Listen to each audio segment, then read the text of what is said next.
Graça e paz, irmãos. Graça e paz, irmãos. Amém. Amém. Vamos começar o nosso culto desta noite. Nós vamos começar orando, pedindo que o Senhor abençoe este culto, que Ele fale conosco através dos louvores, através da palavra. Eu vou pedir que a Mayra venha aqui à frente e faça essa oração para nós começarmos o culto.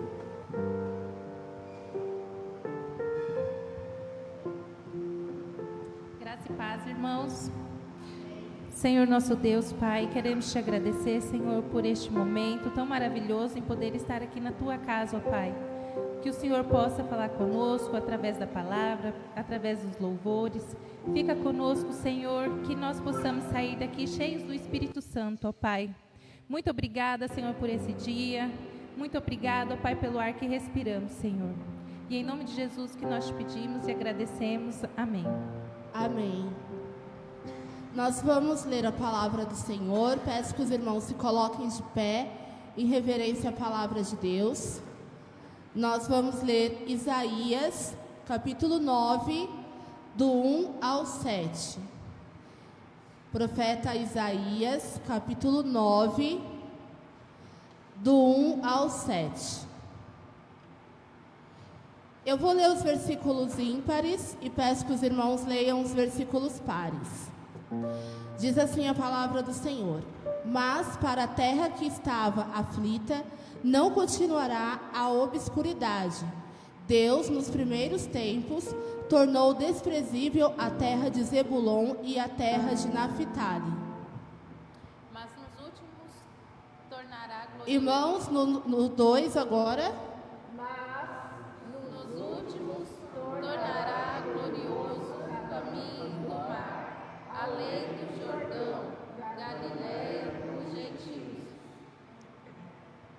Versículo 3. Tem multiplicado este povo, a alegria lhe aumentaste, alegre-se eles diante de ti, como se alegram na ceifa e como exultam quando repartem os despojos. Na verdade, agora quero os irmãos, quero para ler. Os irmãos vão ler os pares e eu vou ler os ímpares. Então podem ler, irmãos. Porque tu quebraste o jugo que pesava sobre eles, a vara que lhes feria os ombros e o cetro do seu opressor, como no dia dos midianitas. Porque toda bota com que anda o guerreiro no tumulto da batalha e toda veste revolvida em sangue serão queimadas, servirão de pasto ao fogo. Porque um menino nos nasceu, um filho se nos deu, o governo está sobre os seus ombros, e o seu nome será maravilhoso, conselheiro, Deus forte, Pai da eternidade, príncipe da paz. Para que se aumente o seu governo e venha paz sem fim sobre o trono de Davi e sobre o seu reino, para o estabelecer e o firmar mediante o juízo e a justiça, desde agora e para sempre. E o último?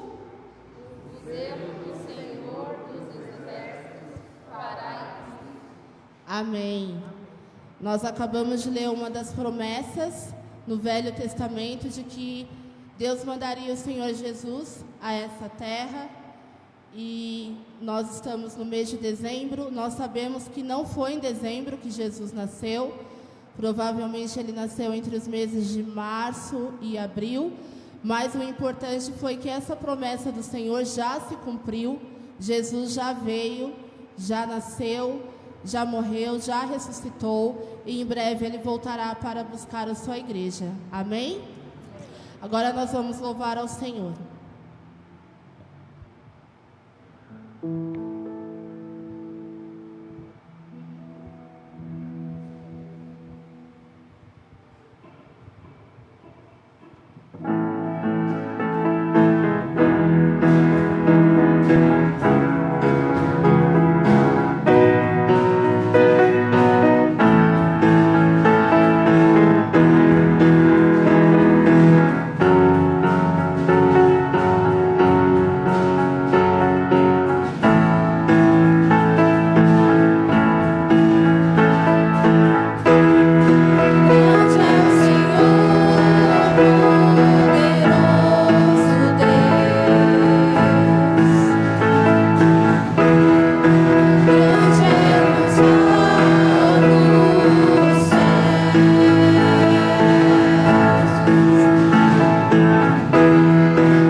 Próximo louvor.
Próximo louvor, os irmãos que trouxerem os seus dízimos e ofertas têm a oportunidade de fazer a entrega.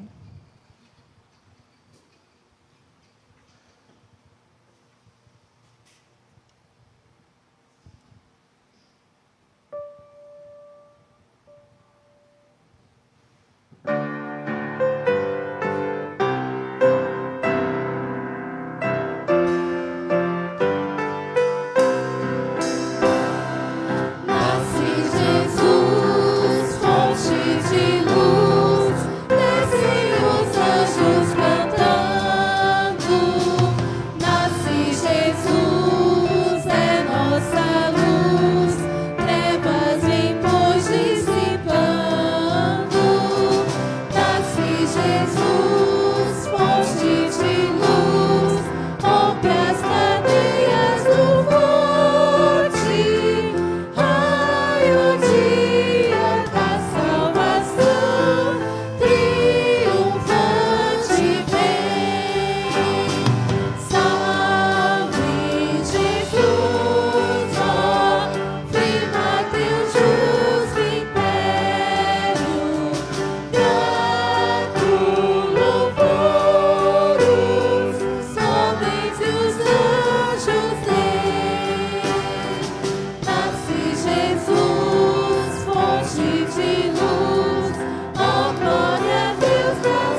um probleminha e não...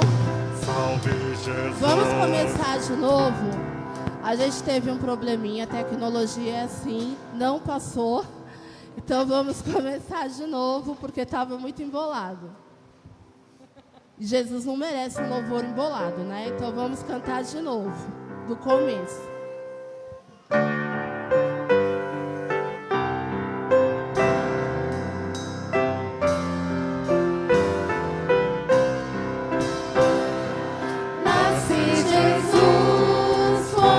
De luz, descem os anjos cantando.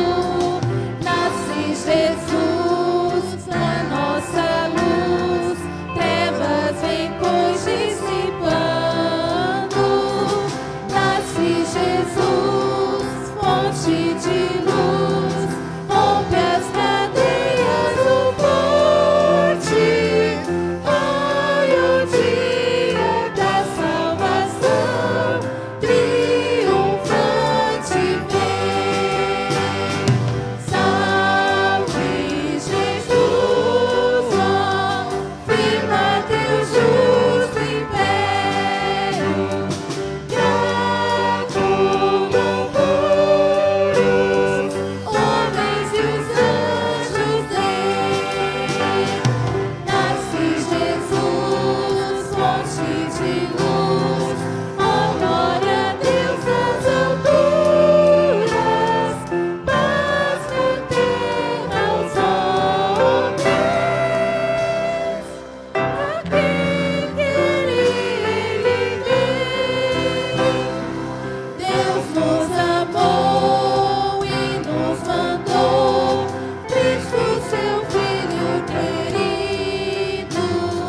Deus nos amou, Deus encarnou, vede um menino nascido. Deus nos amou, digam-no todos os povos, dão paz e salvação, todos os que creem. Reino bendito, reino de amor divino, estas nações resgate por Cristo tem. Nasce Jesus, fonte de luz, ó glória a Deus nas alturas, paz na terra aos homens. A quem quer Ele ver? Amém. Agora sim.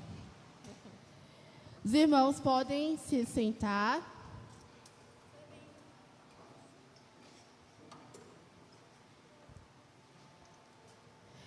Nós temos visitantes hoje? São todos, já vieram outras vezes, pelo que eu vejo daqui.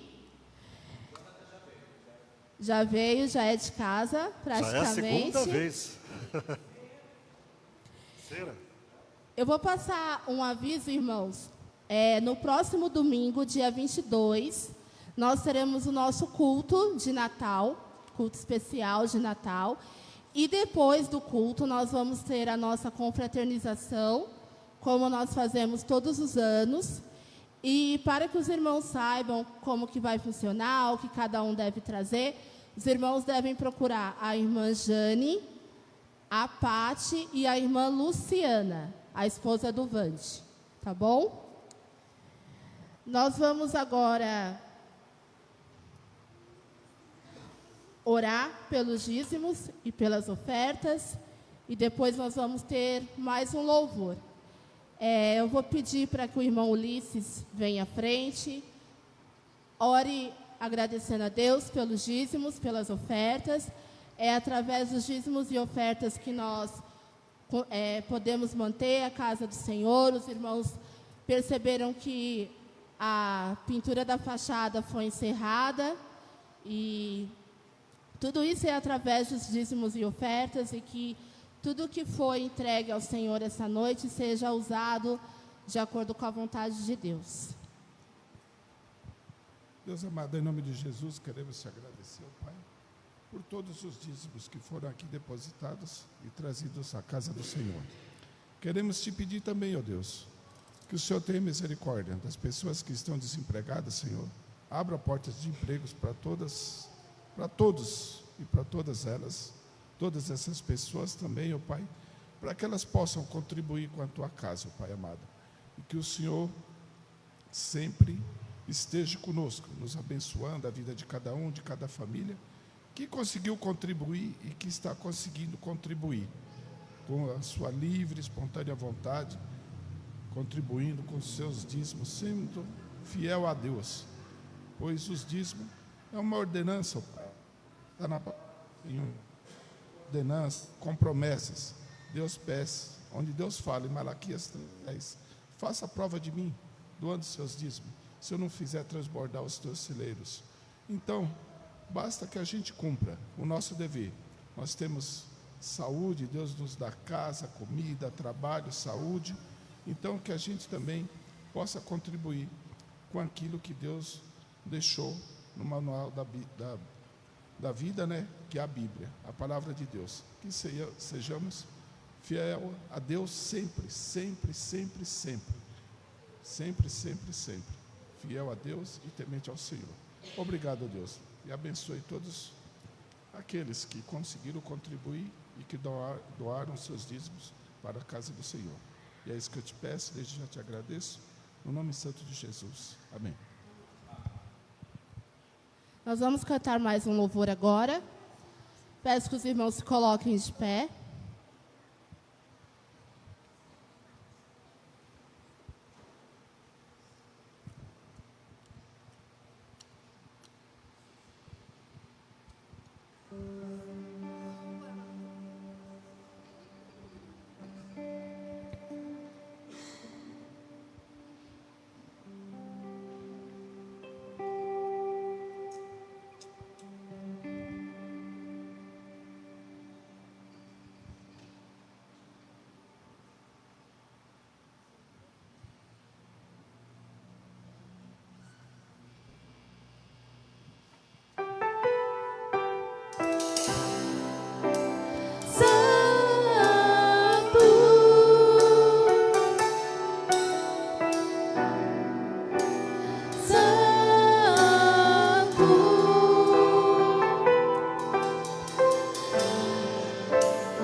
Rendidas em louvor, cantando ao Cordeiro uma canção. Os que em ti se foram e os que hão de crer, cantando ao Cordeiro uma canção. Teu nome é o mais alto, teu nome é o maior, teu nome é sobre todos os tronos e domínios, governos e poderes. Teu nome é sobre todos. E os anjos clamam.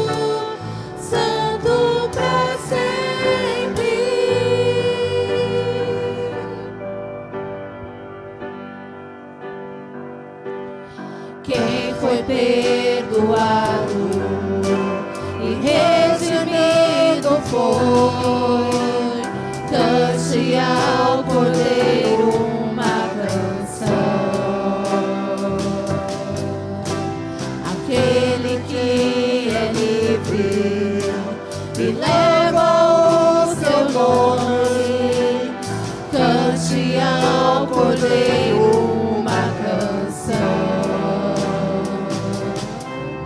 Cantaremos para sempre, amém.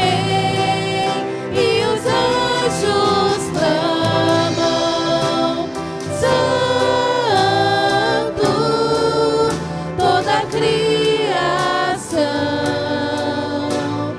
santo, exaltado és, santo, santo pra sempre. O teu povo canta, santo,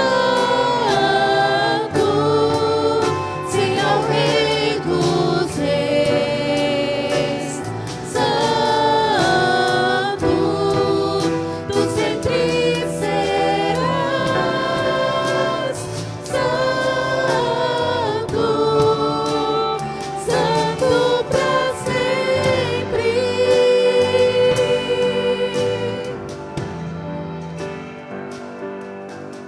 Teu nome é o mais alto, teu nome é o maior, teu nome é sobre todos os tronos e domínios, governos e poderes. Teu nome é sobre todos. Teu nome é o mais alto, teu nome é o maior, teu nome é sobre todos os tronos e domínios, governos e poderes. Teu nome é sobre todos, e os anjos clamam, santo, toda a criação, santo, exaltado és, santo, santo pra sempre. O teu povo canta, santo, sim ao Rei dos Reis, santo, tu sempre serás, santo, santo pra sempre.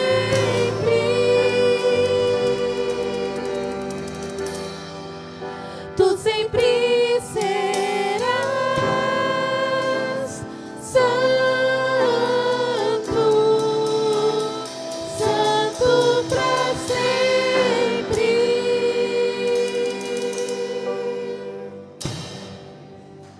Amém. Amém, glória a Deus. Vou chamar as crianças aqui à frente. Nós vamos orar por elas, para que elas possam subir para o culto infantil.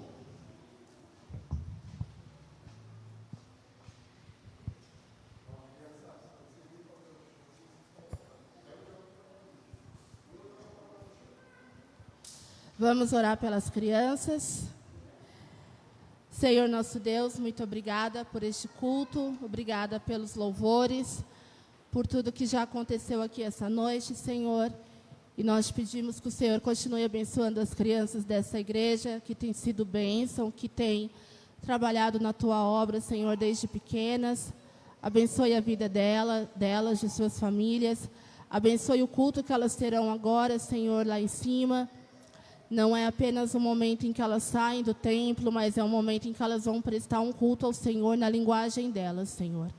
Abençoe os professores que têm preparado as lições, que têm ministrado a Tua palavra ao coração dessas crianças. E o que está sendo plantado hoje, Senhor, que possa frutificar e dar muitos frutos, Senhor, hoje e durante muitos anos. Que essas crianças que estão aqui na frente, Senhor, possam Te servir por toda a vida delas e que, através delas, outras pessoas possam conhecer e aceitar o Senhor Jesus como Salvador. Tudo isso nós Te pedimos em nome de Jesus. Amém. A palavra está com o pastor.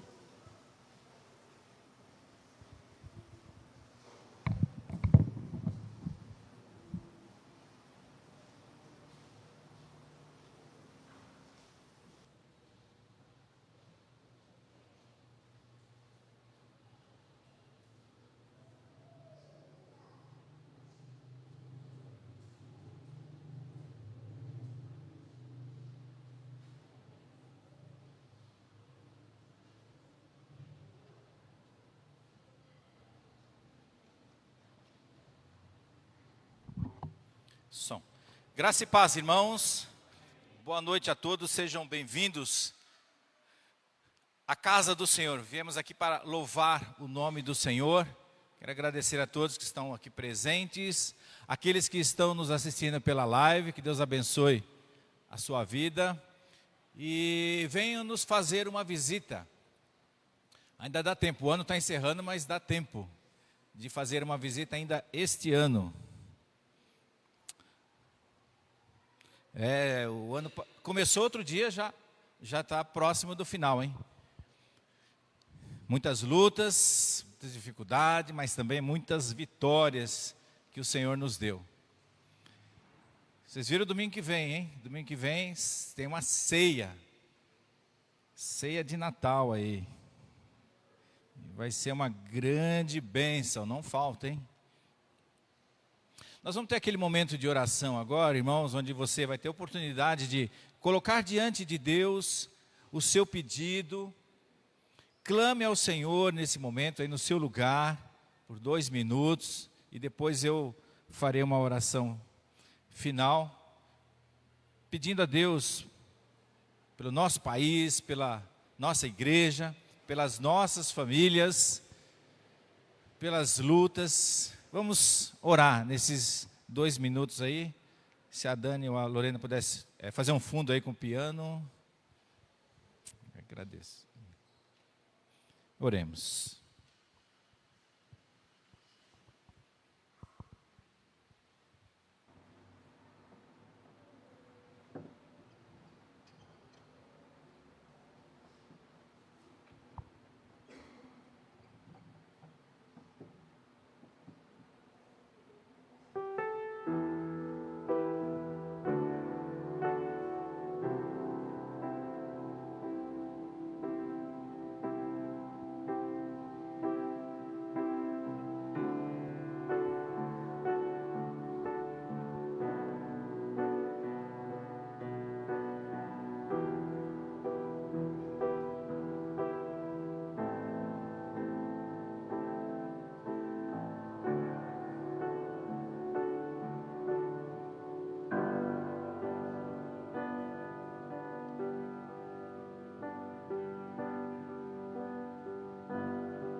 Senhor nosso Deus, nosso Pai, nós queremos clamar ao Senhor nesse momento, Senhor, em primeiro lugar, agradecendo pelas maravilhas que o Senhor tem feito nas nossas vidas. E este mês em especial, Senhor, nós lembramos de tudo aquilo que o Senhor fez durante este ano nas nossas vidas, Senhor. Obrigado, Senhor, pela vida da Jane Maciel, que o Senhor fez maravilhas. Obrigado pela vida da Luciane, que o Senhor fez maravilhas. Obrigado, Senhor, pela vida da Zene, que o Senhor fez maravilhas. Obrigado pela vida do Xande, ó Deus, que o Senhor fez maravilhas. Obrigado, Senhor, pela vida do irmão Marcos, que o Senhor fará maravilhas, Senhor. Nós cremos, nós agradecemos por tudo que fez, Senhor, mas nós continuamos clamando ao Senhor, por aqueles que estão passando por luto, aqueles que tiveram perdas. Nós pedimos que o Teu Espírito Santo conforte e console, e nos dê a paz, Senhor. Queremos Te pedir, ó Deus, pela direção do nosso país, ó Deus, esteja o Senhor na direção. Homens são falhos, homens são corruptos, Senhor, mas o Senhor é perfeito. Trabalhe no coração daqueles que ainda não tiveram encontro com o Senhor, para que possam, ó Deus, se arrepender, possam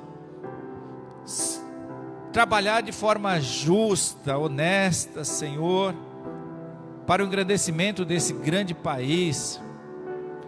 O Senhor nos orienta a orar por aqueles que presidem sobre nós.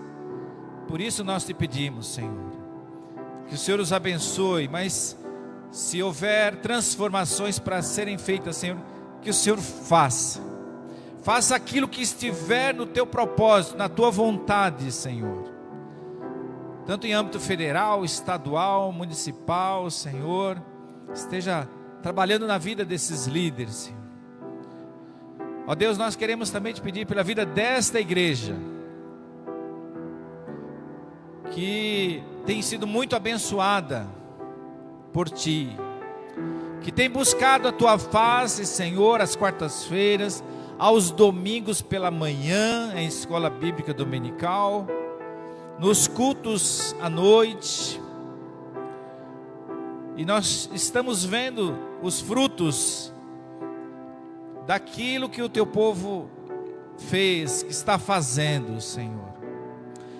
Que esta igreja possa crescer, possa se multiplicar, crescer em números, mas principalmente em espiritualidade, em santidade e graça diante do Senhor, meu Pai.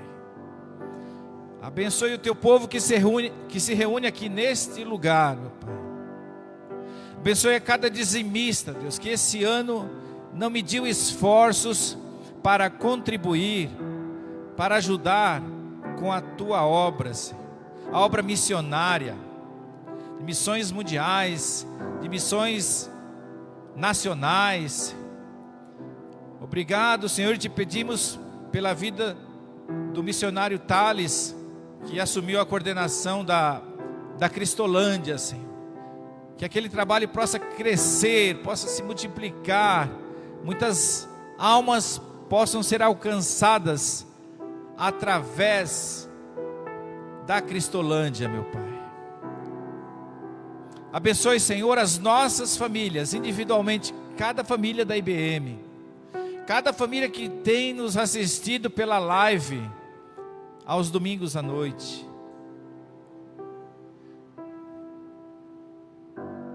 Nos abençoe, porque nós não esquecemos os benefícios que o Senhor tem feito para conosco, meu Pai. Abençoe cada marido, cada esposa, cada filho, cada pai, que tem se esforçado, se dedicado na Tua obra, tem trabalhado secularmente para o sustento da sua família, e para o sustento desta obra aqui, Senhor. Abençoe ricamente. Triplique, Senhor, para aqueles que não têm medido esforço, que têm sido dizimista fiel, que têm contribuído com a Tua obra, Senhor. E continue trabalhando, Senhor, na vida das nossas famílias e na nossa vida em particular, de cada um, Senhor. Sabemos que cada um aqui fez o seu pedido nesta noite, também pela live, e que o Senhor responda, Senhor, as nossas orações, mesmo que seja com um não, mesmo que seja com um espere. Aguardamos o sim do Senhor, mas aguardamos mais ainda a Tua vontade sendo feita na nossa vida, Senhor. Que a Tua vontade sobreponha a nossa, que a Tua vontade prevaleça sobre a nossa, Senhor, porque a Tua vontade é boa, é perfeita e é agradável. Por isso que nós Te agradecemos e pedimos, mas que por último seja feita a Tua vontade, Senhor, na vida particular de cada um. Pedimos a Deus que o Senhor dê unidade a cada dia mais nas famílias e na vida desta igreja, Senhor. E queremos Te pedir nesse momento que o Senhor fale conosco através da Tua palavra, Senhor. Esse mês de dezembro que nos debruçamos sobre a Tua palavra para falar ainda mais sobre o Teu Filho amado Jesus, desde a manjedoura até o túmulo vazio. Fale conosco, Senhor, conforte o nosso coração, exorte a nossa vida. Limpa, Senhor, os nossos pensamentos, contempla as nossas atitudes, Senhor.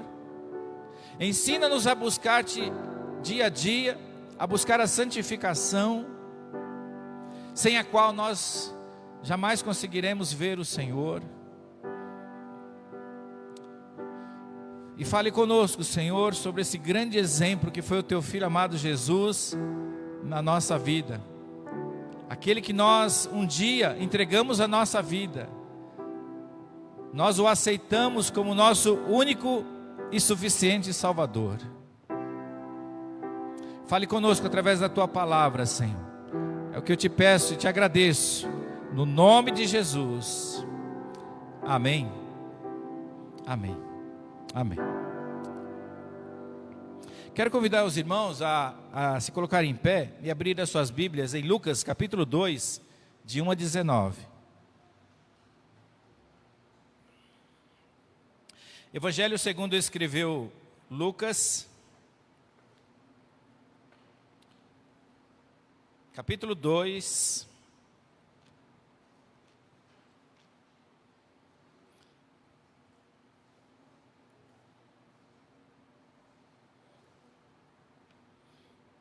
Lucas 2, de 1 a 19. Sei que é um texto longo, mas vamos ler todo o texto. Irmã Inajá, pode ler para nós esse texto? Espera um pouquinho.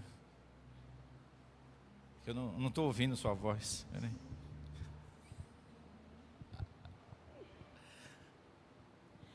Naqueles dias foi publicado um decreto de César Augusto, convocando toda a população do império para recensear-se.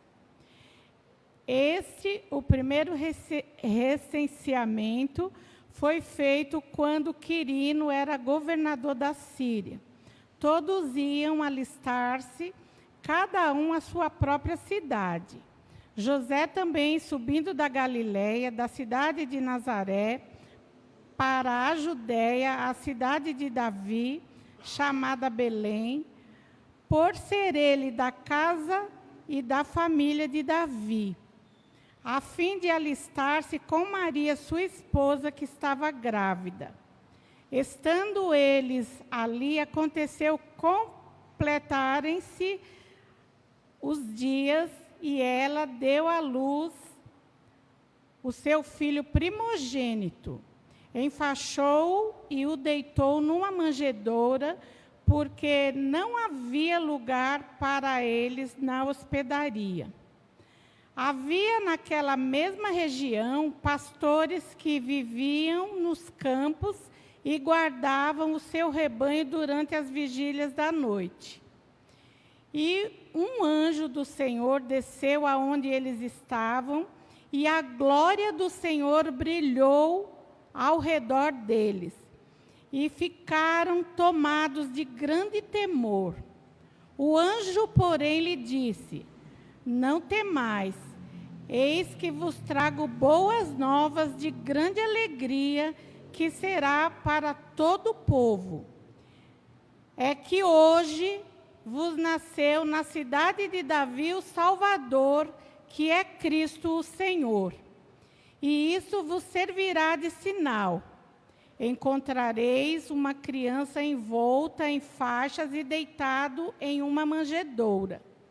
E subitamente apareceu com o anjo uma multidão da milícia celestial, louvando a Deus e dizendo: glória a Deus nas maiores alturas, e paz na terra entre os homens, a quem Ele quer bem.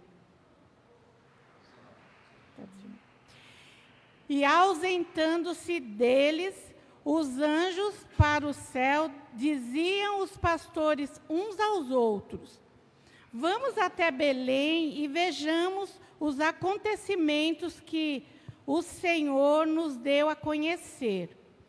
Foram apressadamente e acharam Maria e José e a criança deitado na manjedoura. E vendo-os, divulgaram o que lhes tinha sido dito a respeito desse menino. Todos os que ouviram se admiraram das coisas referidas pelos pastores. Maria, porém, guardava todas essas palavras, meditando-as no coração. Amém, amém. Que Deus abençoe a sua palavra. Os irmãos podem assentar-se. Nós queremos meditar nesta noite, mas no mês de dezembro nós estamos cantando sobre Jesus, falando sobre Jesus. E hoje nós queremos fazer um início e um fim provisório. Nós vamos ver da manjedoura ao túmulo vazio.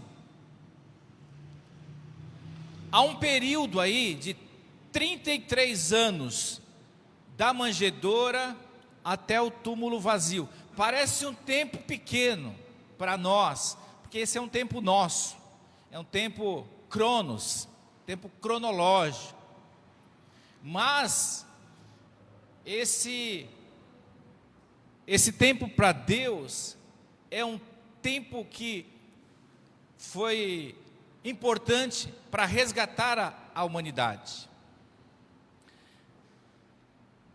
E aí Jesus nasceu, o princípio ali foi na manjedoura.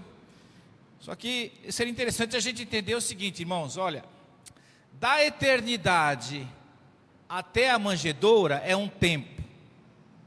Da manjedoura até o túmulo vazio é outro período pequeno. Só que do túmulo vazio para frente é a eternidade. Olha a linha do tempo aí. Nós já estamos vivendo nessa segunda metade aí da eternidade. Estamos a caminho da eternidade. Mas esse tempo, eu queria falar sobre esse tempo pequeno, de 33 anos, da manjedoura até o túmulo vazio. José foi se alistar, foi para a cidade de Belém. E aí Maria já estava grávida, inclusive já para dar à luz, e ele foi para Belém, sem fazer reservas. Ele poderia ligar para a estalagem, passar o cartão de crédito e reservar a hospedagem. Fala no Airbnb, lá dá para achar. Devia ter algum lugar vazio por ali. Mas não, ele foi sem avisar. Mulher grávida, chegou lá, não tinha lugar na estalagem. Ele chegou lá, perguntaram: você fez reserva? Não, mas eu preciso de um lugar que minha esposa está grávida. Não temos lugar. Só tem um lugar onde a gente deixa os animais. E esse bebê, ele cabe num lugar chamado manjedoura, que era para dar comida para os animais. Foi o único lugar que tinha. Mas em tudo isso aí, irmãos, tem um porquê. Por que ele não fez reserva? Por que ele foi para esse lugar? Nada acontece por acaso. Nem na história da humanidade, nem na história da nossa vida. Nada acontece por acaso. Há sempre um porquê. Por que ele foi parar numa manjedoura? E por que finalizou com o túmulo vazio? Deus tem explicação para tudo. Aliás, Deus tem um projeto, um plano para tudo.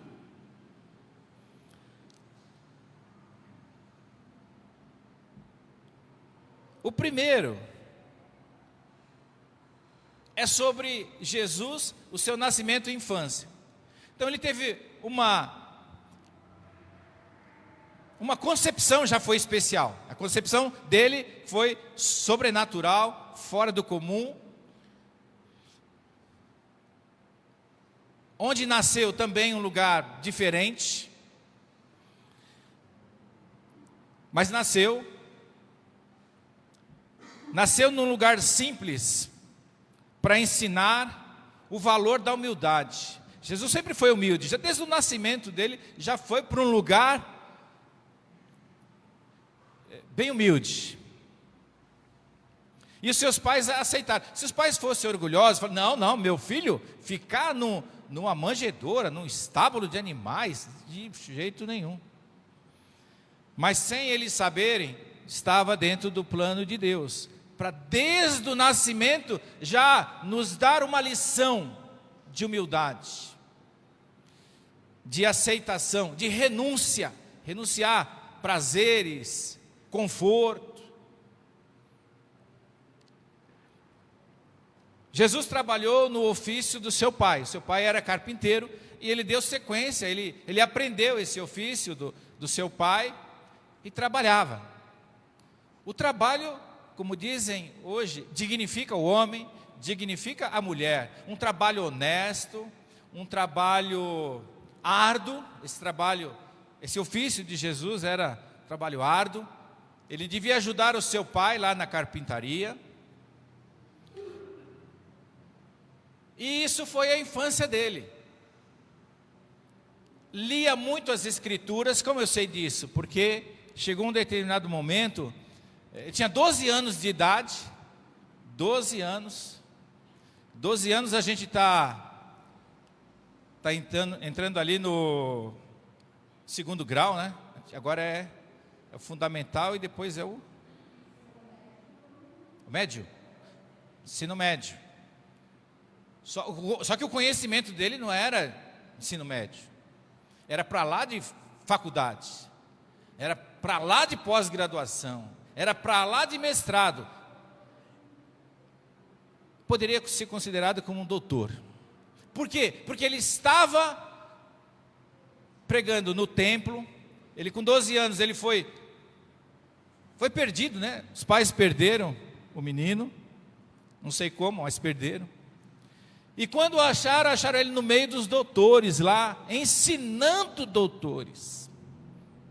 Olha só. Então você já percebe, nascimento de uma forma, concepção, vamos começar pela concepção, uma forma extraordinária, sobrenatural, fora do comum. O nascimento, o seu crescimento, Jesus crescia em sabedoria e em estatura diante de Deus. Ele crescia então fisicamente e ele crescia espiritualmente. Então teve uma infância como todos nós tivemos.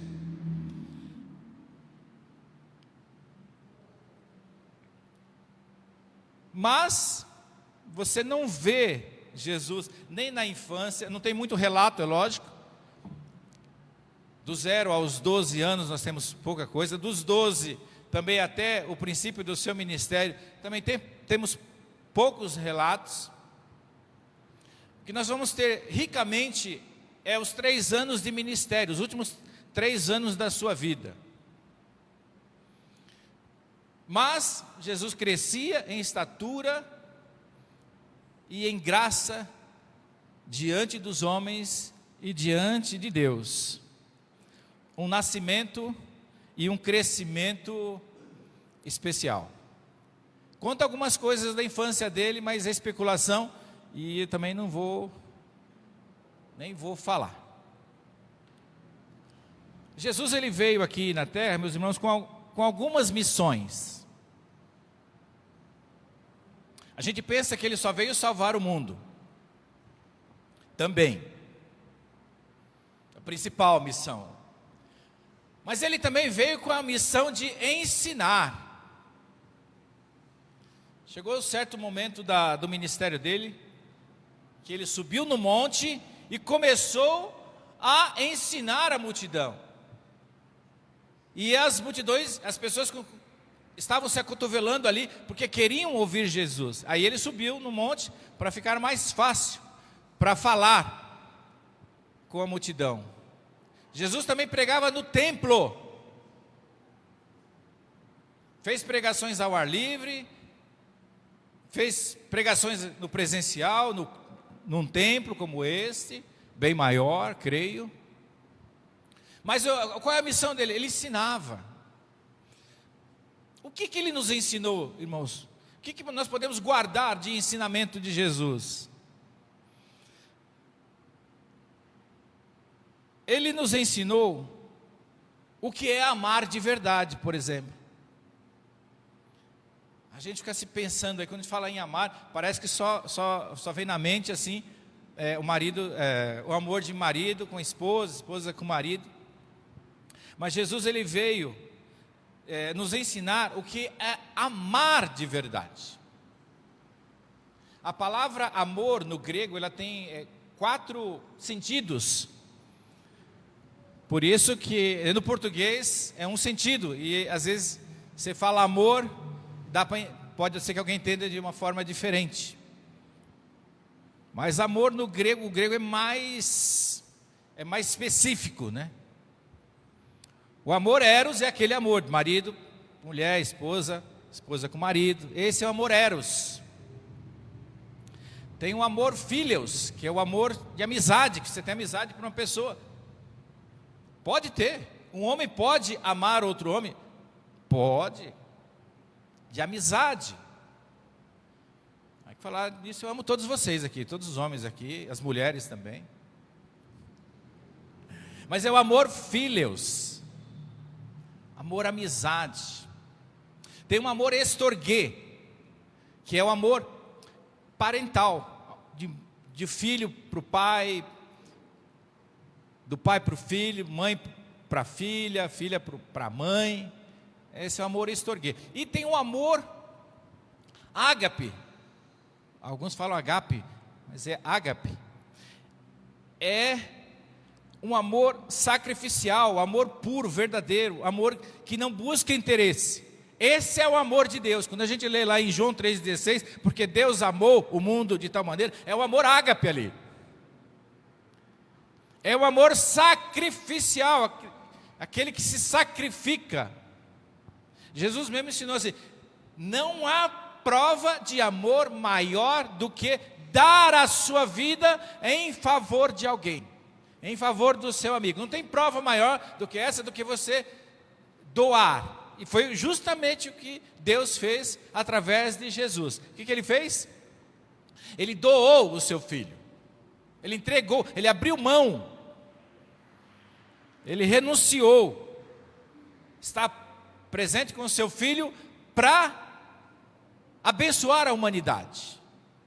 Então, um dos maiores ensinamentos que Jesus veio trazer para nós, irmãos, é o amor.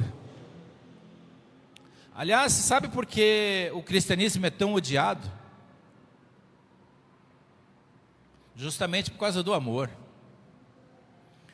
Porque não entra na cabeça das pessoas que não têm Deus no coração, não têm Jesus, de você amar, se sacrificar em favor do outro, em ter compaixão quando vê alguém sofrendo.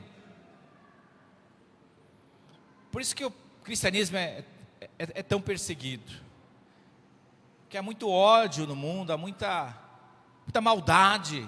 Aliás, o mundo jaz no maligno, o mundo permanece no maligno. E aí vem o cristianismo, e vem Jesus e ensina o que é amar, o verdadeiro sentido do amor. As pessoas se odiando e Jesus ensinando a amar.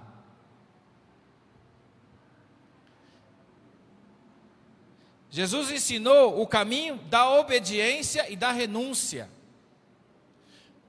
Olha que ele foi obediente até a morte, morte de cruz. Ele foi obediente até o final. Mas não para na cruz. Vai além. Renunciou tantas coisas. Jesus ensinou a dar a outra face. Outro ensinamento bonito que ele ensinou, que nós devemos aprender com ele. O que é dar a outra face?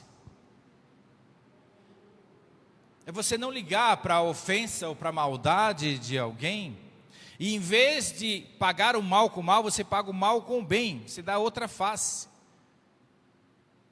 Mesmo alguém que te desejou mal, que te traiu, que te enganou, e você vai lá e perdoa.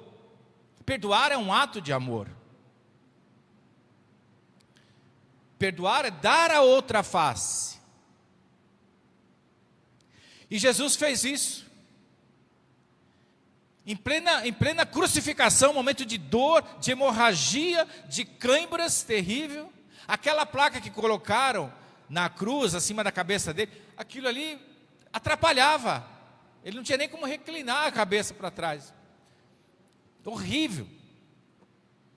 Mas sabe o que ele fez? Sentindo dor, tendo hemorragia.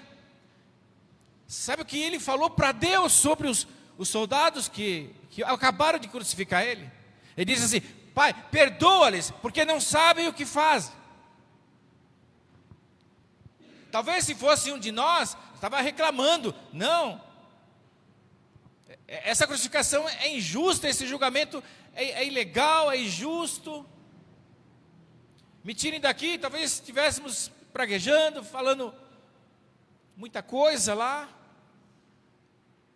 Mas até na hora da morte, ele nos ensina o que é amar, o que é dar a outra face, o que é perdoar.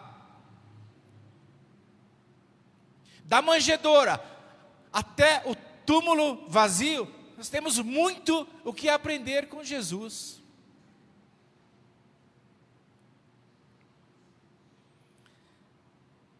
E tudo isso que ele ensinou, que, irmãos, não é fácil. Você fala, para Jesus foi fácil. Não foi fácil. Ele era Deus, Deus encarnado. Ele sangrava, ele tinha dor, sofrimento, como eu e como você. Então Jesus veio com uma missão de ensinar.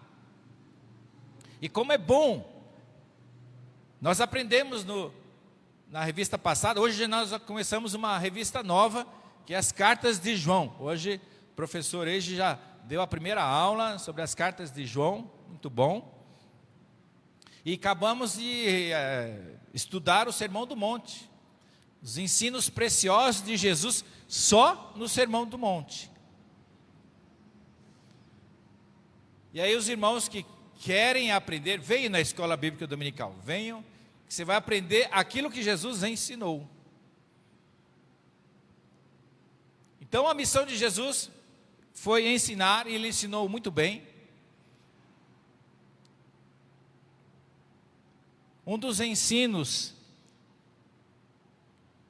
ou melhor, uma das missões que Jesus teve, além de ensinar, foi a missão de curar e perdoar.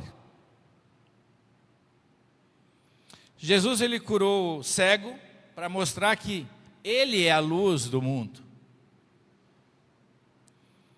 Jesus curou coxos para nos ensinar, mais ensinamento, para nos ensinar o mundo que nós devemos andar com ele. Jesus curou leprosos para nos ensinar o caminho da purificação e da santificação.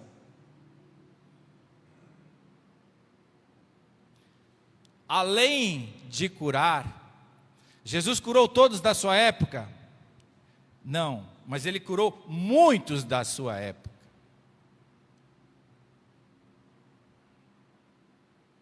Ele alimentou multidões quando pregava no deserto, aquela multidão, fez multiplicação de pães, 2 multiplicações de pães.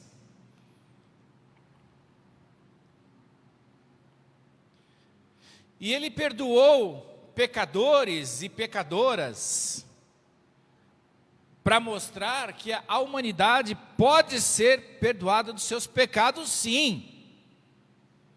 Ele demonstrou que é necessário arrependermos dos nossos pecados e crer no Senhor Jesus. Aliás, eu creio que vocês estão aqui nesta noite, todos vocês estão aí na live também. Eu creio que vocês estão aqui porque um dia arrependeram-se dos seus pecados. Um dia vocês creram em Jesus como o seu Salvador. E fizeram bem, por isso estão aqui. Glorificando a Deus, aprendendo mais sobre a sua palavra. Um dia você foi alcançado pelo perdão de Deus. Eu me lembro quando eu me converti, eu era jovem, ainda sou, lógico, mas era mais jovem.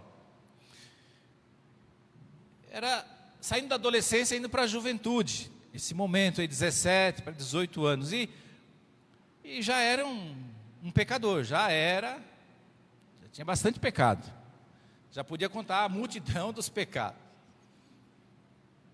Mas aquela noite, quando o pastor pregou sobre Jesus, que a gente precisaria se arrepender-se dos pecados, confessar ao Senhor Jesus, para receber o perdão dele. Aquela noite, meus irmãos, foi marcante. E eu creio que na vida de cada um de vocês devem estar lembrando aí aquela noite, né?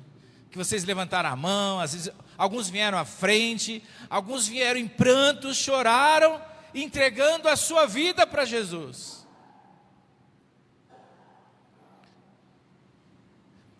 Por quê? Porque Jesus veio para nos perdoar.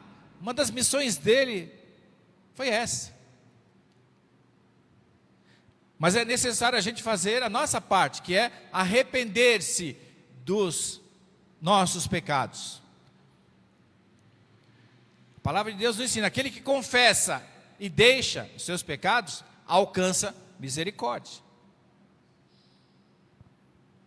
Então Jesus, ele veio com essa missão, fez muito bem. Ele curou, ele perdoou. Uma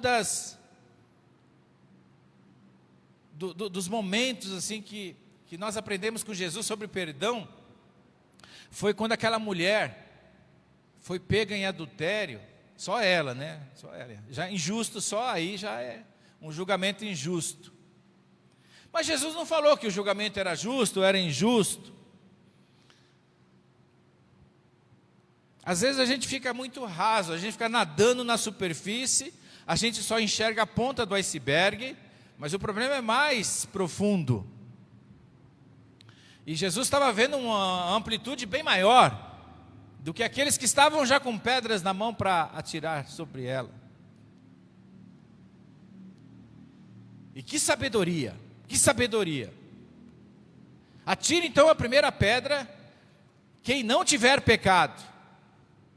Alguém atirou pedra? Ninguém. Jesus só se abaixava e escrevia na terra.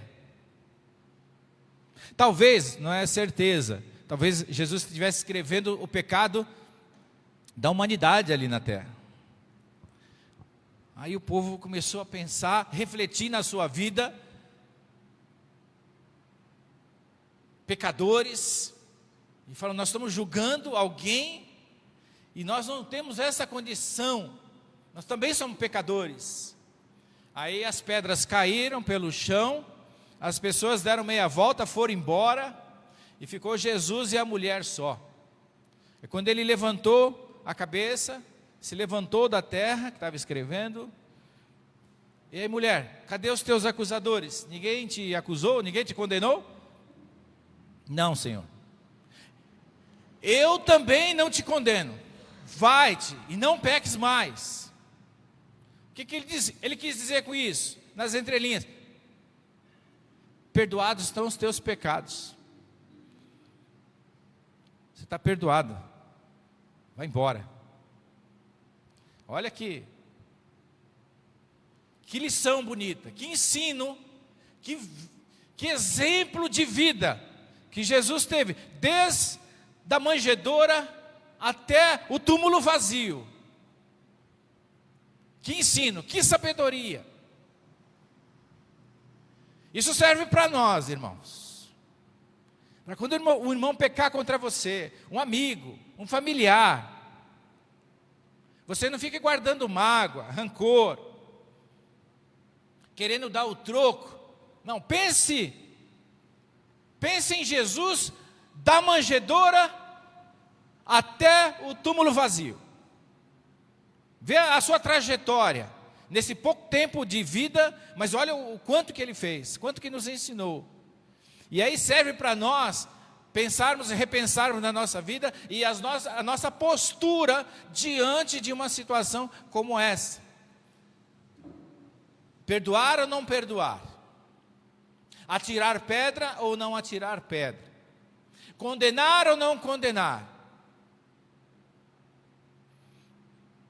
Está aí a missão de Jesus.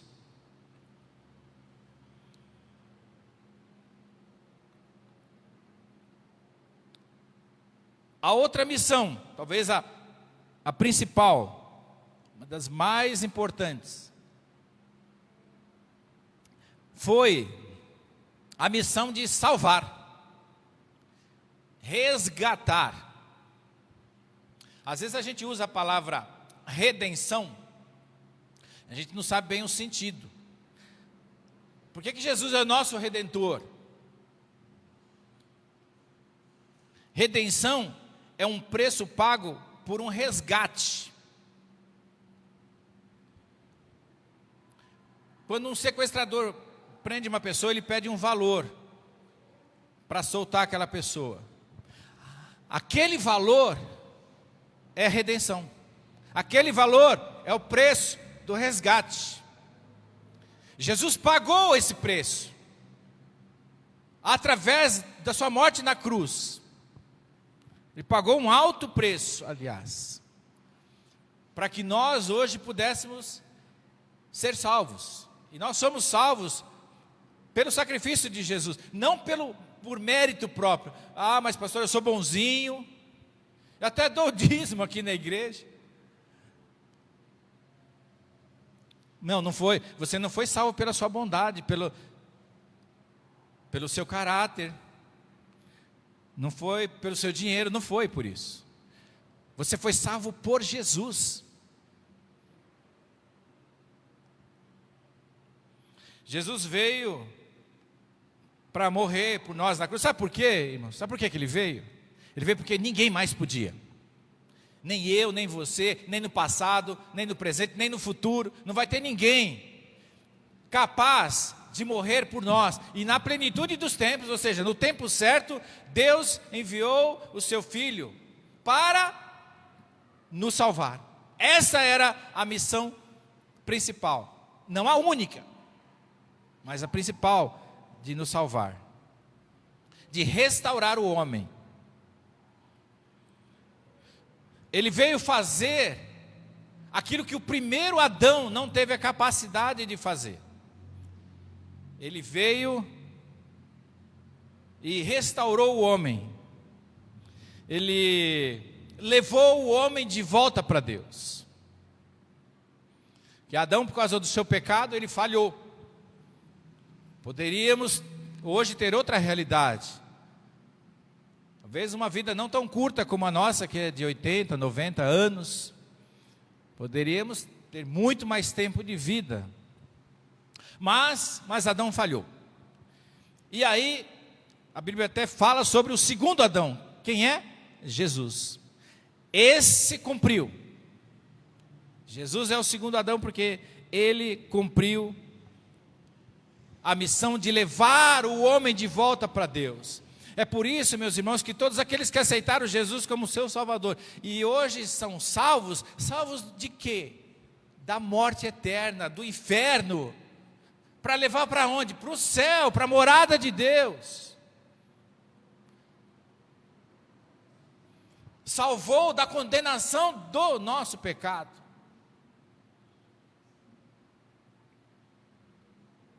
Jesus veio morrer para nos dar vida. Olha, um paradoxo aí. Ele veio para morrer, mas através da sua morte nos dar vida.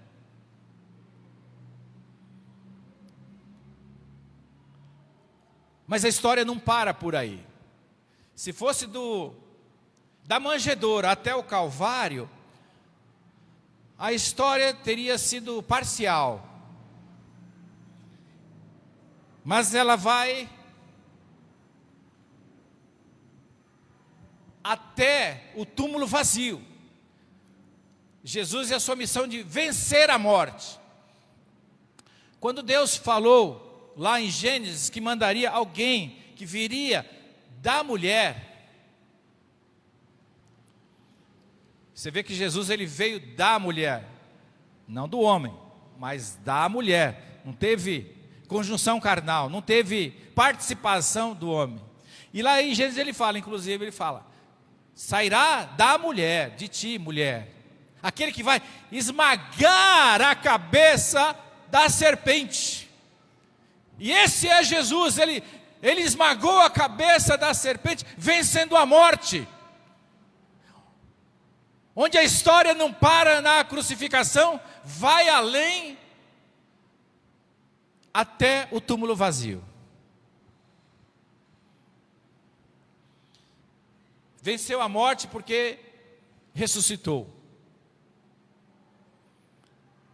Jesus, é meio estranho falar isso, mas Jesus, ele matou a morte. Pastor, esquisito isso, não é um pleonasmo? Não, ele matou a morte. Aqueles que estão em Cristo é nova criatura e já não vão passar pela segunda morte. A primeira, todos nós vamos passar. Daqui 100 anos, talvez não tenha nenhum de nós aqui. Talvez o Eje aí, tal. Mas daqui 100 anos, não vai estar nenhum de nós aqui. Aqui, nessa terra. Mas nós vamos ter uma vida eterna, porque Jesus matou a morte. A gente não tem que temer essa primeira morte, que todos nós vamos passar por ela. O problema é a segunda morte, que a segunda morte é separação eterna de Deus. Essa é perigosa. Essa é complicada. Essa é que a gente deve temer. Mas nós temos a certeza, ao ver esse túmulo vazio aqui, nós temos a certeza de que Jesus esmagou a cabeça da serpente, venceu a morte, venceu o inferno. Todos nós aqui vencemos o inferno, porque de longe, bem de longe, a gente não vai nem sentir calor de inferno, nós vamos estar no céu. Outro lugar, graças a Jesus que venceu a morte. E o fato, presta atenção, meus irmãos, eu coloquei o final como o túmulo vazio, mas não é o final. Daí para frente é a eternidade.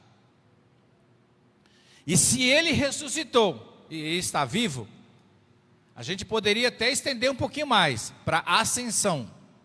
Ascensão é a subida. Quando Jesus subiu e muitas pessoas o viram desaparecer nas nuvens. Não é que Jesus não experimentou a morte, ele passou pela morte. Haveria essa necessidade de morrer pelos nossos pecados. É Deus falando, sem derramamento de sangue não há remissão de pecados. E aí, como houve o cordeiro, foi sacrificado, que cordeiro? Cordeiro de Deus, que tira o pecado do mundo, Jesus. Ascensão, e aguardamos a segunda volta. Porque nós temos certeza que vai ter a segunda volta. Não sei se voltar aqui, né? Talvez o Ege deve estar. Mas não sei se todos nós vamos estar aqui quando ele voltar. Mas uma coisa é certa, ele vai voltar. Ele vai voltar. Por que ele vai voltar? Porque ele está vivo. Vivo está. Essa é a nossa vitória, irmãos. Essa é a diferença entre cristianismo e qualquer outra religião do mundo. É que o seu mestre, o seu líder, está vivo. Mesmo depois de 2000 anos, você pode falar para qualquer um que o seu Redentor vive. Aquele que pagou o preço e já foi pago, ele vive. Ele está à destra, à direita de Deus, Pai. Essa é a nossa vantagem, irmãos. Olha quanta história bonita que se conta da manjedoura até o túmulo vazio. Quanta lição preciosa. E a principal delas é saber que nós um dia éramos pecadores, mas que agora isso faz parte do passado. Agora não mais, não deixe o diabo jogar na sua cara. Ah, mas você pecou, você fez aquilo. Fez, está no passado. O verbo foi conjugado certo, no passado. E agora? Agora eu vivo em novidade de vida, vida em abundância. É aquilo que Jesus prometeu. Já não tem mais condenação. Para nós já não tem mais condenação. Vai ter julgamento, condenação não. Julgamento, porque todos nós vamos passar por um julgamento. E Jesus voltará, meus irmãos. Tenha certeza disso. E só para a gente encerrar, a gente precisa entender que Jesus é o centro da Bíblia. Ele está no centro da Bíblia. Querem ver? Aqueles que conhecem a Bíblia vão colocar o seu pensamento em ação e vai ver que Jesus, de Gênesis a Apocalipse, ele está na Bíblia. Em Gênesis, ele é o carneiro morto no lugar de Isaac. Em Êxodo, ele é o libertador do povo escravizado do Egito. Em Levítico, Jesus é o sacrifício para a expiação do pecado do povo. Em Números, ele é a voz otimista de Josué para tomar a terra prometida. Em Deuteronômio, Jesus é o maná que alimentava o povo no deserto durante 40 anos. Em Josué, ele é o conquistador da terra prometida. Em Juízes, Jesus é a vitória sobre os povos opressores. Em Ruth, ele é o nosso parente redentor. Em 1 e 2 Samuel, Jesus, ele é o nosso profeta confiável. Em Reis e Crônicas, ele é o nosso Deus soberano. Em Esdras, ele é o reconstrutor de Israel, ou recondutor de Israel da Babilônia para Canaã. Em Neemias, Jesus é o reconstrutor da cidade de Deus. Em Esther, Jesus é o conselheiro que conduz a vitória. Em Jó, Jesus é o nosso redentor que vive para sempre.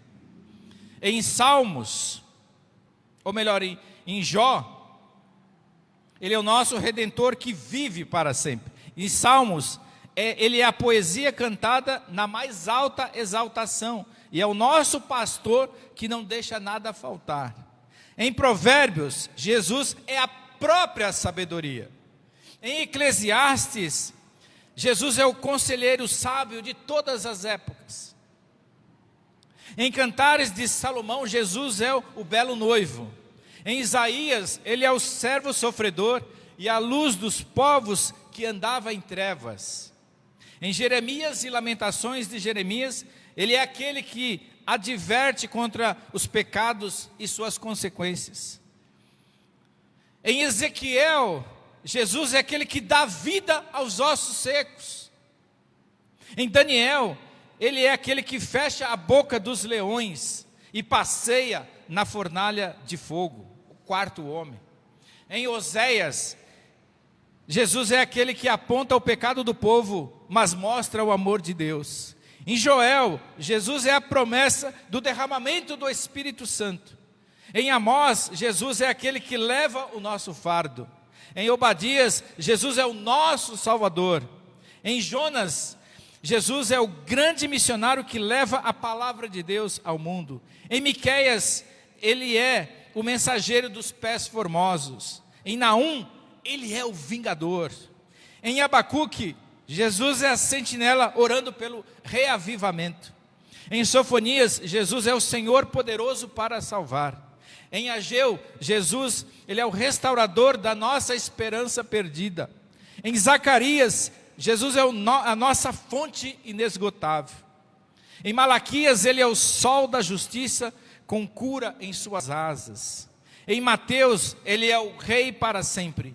Em Marcos, Jesus, ele é o servo que veio para se sacrificar. Em Lucas, ele é o filho do homem. Em João, ele é o verbo divino que se fez carne. Em Romanos, ele é o nosso justificador pela fé. Em 1 Coríntios, Jesus, ele é o distribuidor dos dons à igreja. Em 2 Coríntios, Jesus, ele é o exemplo de ministério cristão. Em Gálatas, ele é o fruto do Espírito. Em Efésios, ele é a armadura de Deus. Em Filipenses, ele é o autoesvaziamento da glória de Deus. Em Colossenses, Jesus, ele é a verdade divina diante da heresia secular. Em 1 e 2 Tessalonicenses, ele é o nosso rei que virá. Em 1 Timóteo, ele é o bom combatente que luta e vence na carreira da fé. Em 2 Timóteo, ele é o bom soldado que luta contra o pecado. Em Tito, Jesus é a nossa bendita esperança. Em Filemão, ele é o amigo mais chegado que o irmão.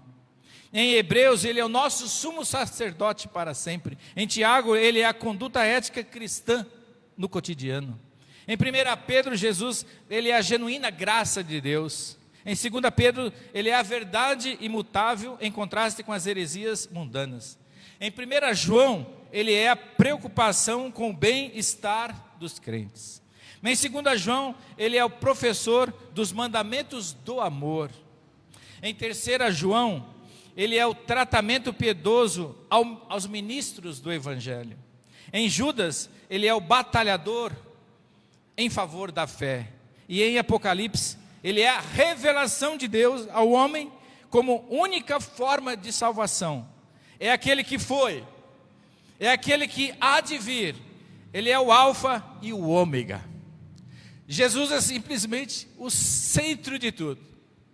Antes da manjedoura e depois do túmulo vazio, Jesus é Jesus. Sempre vai existir. Ele é o centro da Bíblia, o centro da palavra de Deus. Esse é o nosso Jesus. E assim como ele está no centro da Bíblia, eu convido você a deixar Jesus também no centro agora da sua vida.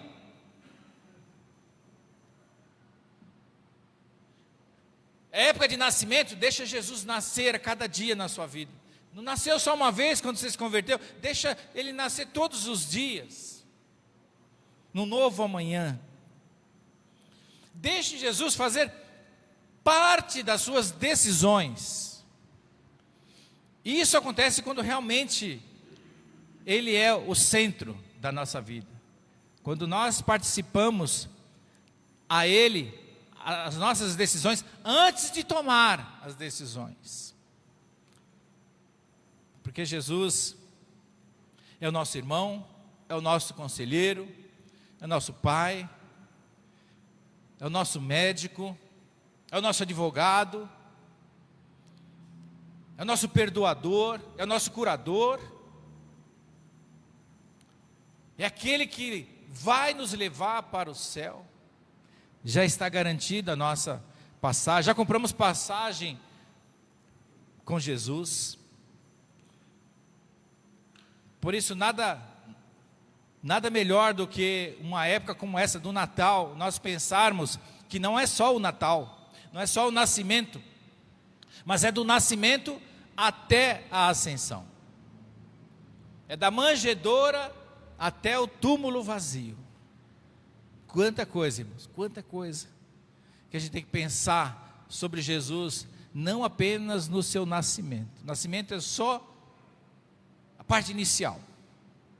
Que nós, irmãos, possamos entender o propósito, a missão de Jesus nas nossas vidas, na vida da humanidade, e cair de joelhos e agradecer, porque Ele foi obediente até a morte de cruz. Alguém que orou sem ter, assim, você fala assim, mas Jesus orou tanto, mas tinha necessidade. Se Ele orou, você imagine eu, você imagine você. Ele tinha uma vida de oração, se recolhia no Monte das Oliveiras lá e orava até a madrugada. Irmão, se Ele fez isso, foi para nos dar exemplo e para nós vivermos assim como Ele viveu, aprender os ensinos que Ele nos trouxe e aceitar o sacrifício que Ele fez na cruz por nós. Que o Senhor nos abençoe, que o Senhor te abençoe e que você entenda aquele espaço da manjedoura até o túmulo vazio, que não foi tão pequeno assim esse espaço. Aparentemente sim, mas não foi. Mas foi para a honra e glória do Senhor. Foi porque um dia Deus olhou do céu e viu que você não tinha condições de salvar sozinho. E aí Ele fez um plano que partiu da manjedoura, indo até o túmulo vazio. Tudo isso que Ele fez por nós, por amor. Por isso nós temos que agradecer a Deus. Vamos ficar em pé, vamos orar agradecendo a Deus. Encerrando o culto desta noite, temos mais um louvor ainda para encerrar o culto.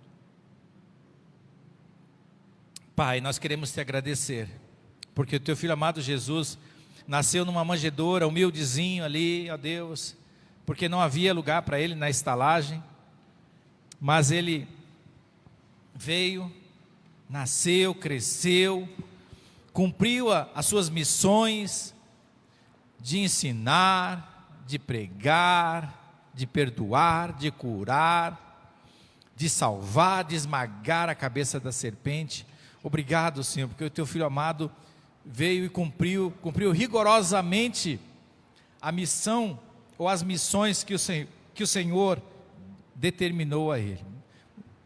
Muito obrigado, Deus, e abençoe este povo que reconhece o Senhor Jesus como o único e suficiente Salvador, Pai.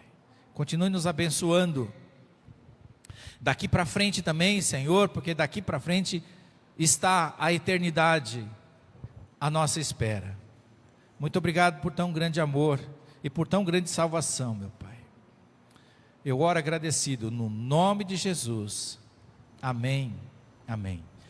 Agora que o amor de Deus nosso Pai, a graça redentora de Jesus Cristo, Filho amado, e as consolações do Espírito Santo, permaneça com esta igreja e com todo o povo do Senhor espalhado, hoje e para todos sempre. Amém. Amém. Amém. Permaneça em pé, irmão, nós vamos louvar mais uma vez.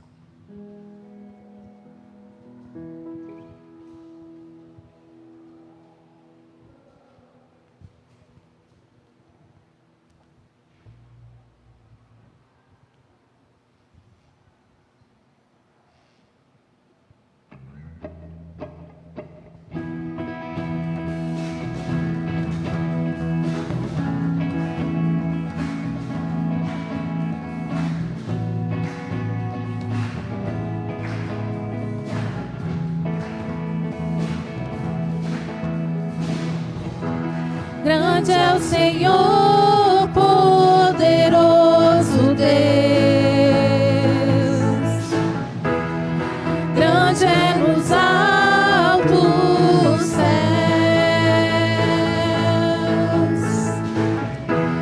O seu esplendor enche o templo.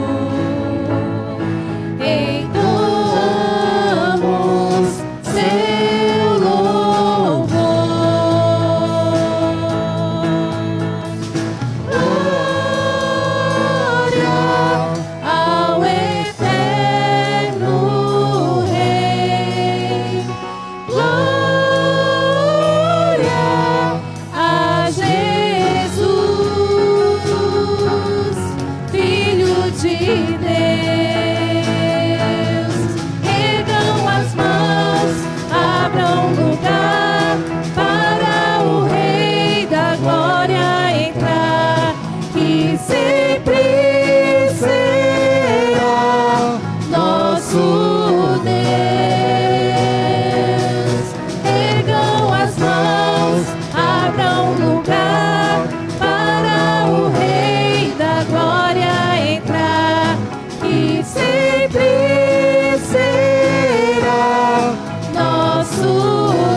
Glória ao eterno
Amém.